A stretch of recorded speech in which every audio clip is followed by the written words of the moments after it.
شكرا يا ربي شكرا هديت قلبي شكرا نورت دربي شكرا شكرا يا رب. نحمده ونصلي على رسوله الكريم أما بعد فأعوذ بالله من الشيطان الرجيم بسم الله الرحمن الرحيم إنا أنزلناه في ليلة القدر وما أدراك ما ليلة القدر ليلة القدر خير من ألف شهر صدق الله العلي العظيم. وقال النبي صلى الله عليه وسلم من قام ليلة القدر إيمانا واحتسابا غفر له ما تقدم من ذنبه او كما قال علیہ الصلوۃ والسلام. آج کی اس نشست کا ہمارا عنوان ہے لیلۃ القدر. شب قدر کے اندر ہم کو 3 باتیں معلوم کرنی ہے. ایک یہ کہ شب قدر کیا ہے، دوسرا شب قدر کب آتی ہے، اور تیسرا شب قدر میں ہم کو کیا کیا کرنے ہیں.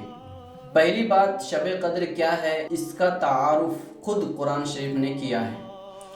شب قدر قرآن شریف کے نازل ہونے کی رات ہے.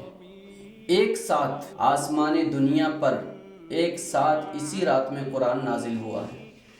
شب قدر خیر من الف شہر ہے، 1000 مہینوں سے بہتر ہے، اور یہ رات رمضان المبارک کے آخر عشرے کی طاق راتوں میں آتی ہے. طاق راتوں کا مطلب ہے 21ویں، 23ویں، 25ویں، 27ویں اور 29ویں رات.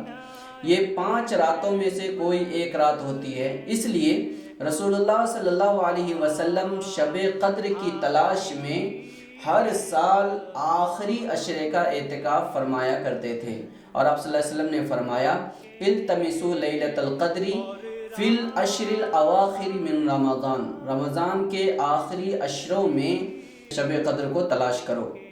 لیلۃ القدر کی تعریف کے اندر، خصوصیت کے اندر اللہ تعالیٰ نے فرمایا ہے تنزل الملائکۃ والروح. اس رات میں جبریل علیہ السلام اور فرشتے نازل ہوتے ہیں. یہ سب جو آتے ہیں، نازل ہوتے ہیں، اترتے ہیں، وہ سب اللہ کے حکم سے اترتے ہیں. اللہ تعالیٰ اس رات میں فرشتوں کو حکم دیتے ہیں کہ سب لوگ نیچے جاؤ، اور جو بھی میرے بندے اور بندیاں قیام میں، رکوع میں، سجود میں تلاوت کرتے ہوئے اور نیکیاں کرتے ہوئے ملتے ہیں، ان سب کو سلام بولو. سلام ہی حتی مطلع الفجر. یہ رات ٹوٹلی سلامتی ہے. سلامتی اس لیے ہے کہ فرشتے سلام سلام سلام سلام کی دعا دیتے رہتے ہیں. اور یہ رات مطلع الفجر، صبح صادق طلوع ہونے تک رہتی ہے. شب قدر رمضان المبارک کے آخر عشرے کی طاق راتوں میں ہوتی ہے، اور اس رات کے اندر یہ رات بہت اہمیت کے حامل رات ہے. اس لیے اس کو لیلۃ القدر، عظمت کی رات بھی کہا ہے. اور اس رات میں اللہ تبارک تعالیٰ فرشتوں کو انسان کے سارے امور ایک سال کے لیے جو طے ہوتے ہیں وہ لے کر بھی بھیجتے ہیں. اس لیے اس رات کو لیلۃ التقدیر بھی کہا گیا ہے. من کل امر کا مطلب وہی ہے، من کل امر. دوسری جگہ قرآن شریف کے اندر کہا گیا ہے فیہا یفرق کل امر حکیم. جتنے بھی امور طے پاتے ہیں وہ سارے طے شدہ امور کو لے کر کے اللہ تبارک تعالیٰ فرشتوں کو اس رات میں بھیجتے ہیں.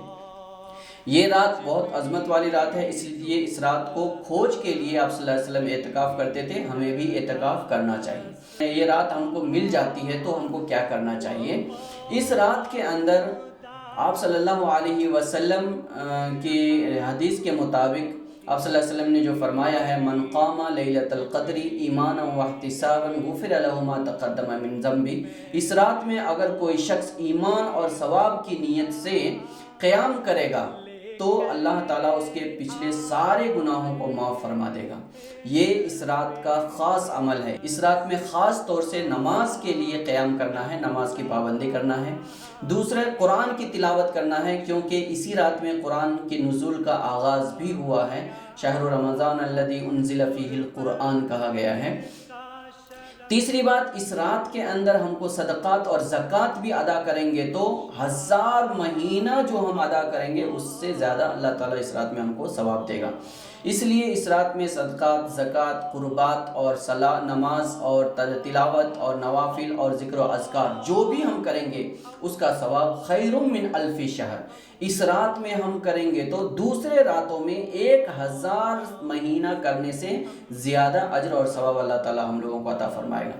اس رات کو ہمیں تلاش کرنا چاہیے، اور یہ رات اگر مل جائے تو ہم سب کو امت مسلمہ کی بخشش کے لیے دعا کرنی چاہیے، اور اپنی زندگی کے اندر ایک انقلاب لانے کے لیے دعا کرنا چاہیے، اور انقلابی زندگی بنا کر آنے والے سال تک ہم کو زندگی گزارنا چاہیے۔